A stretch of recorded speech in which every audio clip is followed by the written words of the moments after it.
નમસ્કાર વિદ્યાર્થી મિત્રો, કૌશલ્ય અકાદમીમાં ફરી આપનું સ્વાગત છે. ધોરણ 12 નામાંના મૂળ તત્વો ભાગ 1 પ્રકરણ 3 પાઘડીનું મૂલ્યાંકન. આગળના વિડીયોમાં આપણે HSC બોર્ડ એક્ઝામમાં વિભાગ A અને વિભાગ Bમાં જે પ્રશ્નો પૂછાય છે એની પ્રેક્ટિસ કરી.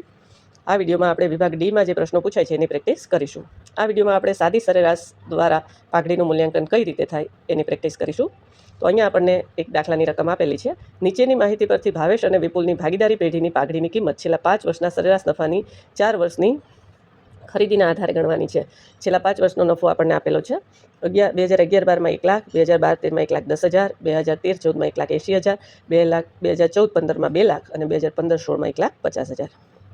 નફામાં વધઘટ થાય છે, કન્ટિન્યુ વધતો નથી, માટે સાદી સરેરાશનો જ ઉપયોગ થશે. તો અહીંયા આપણે સાદી સરેરાશ નફાની ગણતરી કરીએ તો આપણે જોશે સૌથી પહેલાં કુલ નફો. તો તમામ વર્ષના નફાનું ટોટલ કરીએ તો 8 ને 1 9, 9 ને 5 14 નો ચોગડો વધી 1 2 3 4 5 ને 2 7. કુલ નફો થશે 7,40,000. હવે આપણે સૂત્ર મૂકીએ. સરેરાશ નફો બરાબર કુલ નફો છેદમાં વર્ષોની સંખ્યા. તો કુલ નફો આપણી પાસે છે 7,40,000 ભાગ્યા 5 બરાબર સરેરાશ નફો આવશે 1,48,000. હવે આપણે એના પાઘડી શોધીએ તો પાઘડી બરાબર સરેરાશ નફો ગુણ્યા ખરીદીના વર્ષોની સંખ્યા. તો સરેરાશ નફો આપણી પાસે છે 1,48,000 ગુણ્યા 4 બરાબર પાઘડીનું મૂલ્યાંકન થશે 5,92,000. બીજો દાખલો આપણે જોઈએ. મહેન્દ્ર અને પ્રવીણ એક ભાગીદારી પેઢીના 3:2ના પ્રમાણમાં નફો નુકસાન વેચતા ભાગીદારો છે. તેઓ નફા નુકસાનની વહેંચણીનું પ્રમાણ બદલીને 1:1 કરવા માગે છે. તેથી પાઘડીનું મૂલ્યાંકન કરવાનું નક્કી કર્યું. ભાગીદારી કરાર મુજબ પાઘડીની રકમ છેલ્લા 4 વર્ષના સરેરાશ નફાની 5 વર્ષની ખરીદીના આધારે નક્કી કરવાની છે. તો વર્ષ 2013-14માં 60,000 નફો છે, 14-15માં 80,000 નફો છે, 15-16માં નફો નથી પણ ખોટ છે, કાઉન્સમાં IPO એટલે ખોટ ગણાય, આપ જાણો જ છો, અને 2016-17માં 30,000 છે.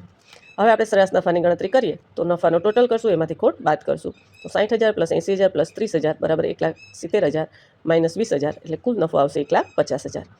હવે સરેરાશ નફાનું સૂત્ર મૂકીએ. સરેરાશ નફો બરાબર કુલ નફો છેદમાં વર્ષોની સંખ્યા. તો કુલ નફો આપણે શોધી જ લીધો છે 1,50,000. વર્ષોની સંખ્યા આપણને આપી જ છે 4 વર્ષ ભાગ્યા 4.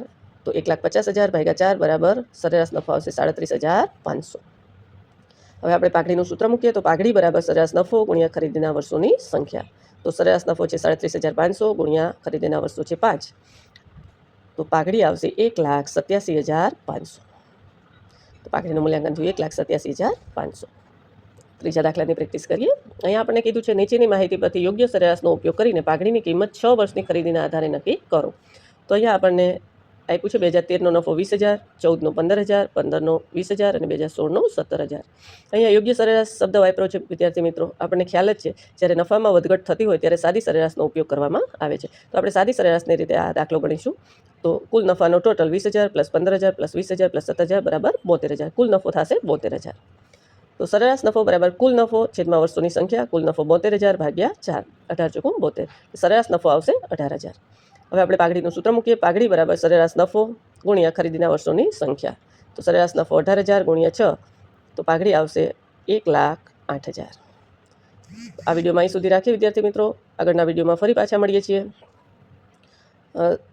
બોર્ડમાં પૂછાયેલા દાખલાની આપણે પ્રેક્ટિસ કરીએ છીએ અને પાઠ્યપુસ્તકમાં જે સ્વાધ્યાયમાં આપેલા છે એના દાખલાની પણ આપણે પ્રેક્ટિસ કરીએ છીએ. તો હવે પછીના વિડીયોમાં આપણે વિભાગ Dમાં જે દાખલા પૂછાય છે પાઘડીનું મૂલ્યાંકન, આ બધા જ દાખલા 4 માર્ક્સમાં પૂછાય છે. એક દાખલાના 4 માર્ક્સ. એવી રીતે વિભાગ Dમાં 12 માર્ક્સ ટોટલ હોય છે. 3 દાખલા ગણવાના હોય છે, એમાં 2 પાઘડીમાંથી પૂછાય છે. તો એ દ્રષ્ટિએ જોઈએ તો આ ચેપ્ટર ખૂબ જ મહત્ત્વનું છે અને બહુ સહેલું અને સ્કોરિંગ ચેપ્ટર છે. માટે મહેનત કરજો. આ વિડીયોમાં અહીં સુધી રાખીએ. ચેનલને સબસ્ક્રાઈબ કરજો, તમારા વિદ્યાર્થીઓ સાથે શેર કરજો.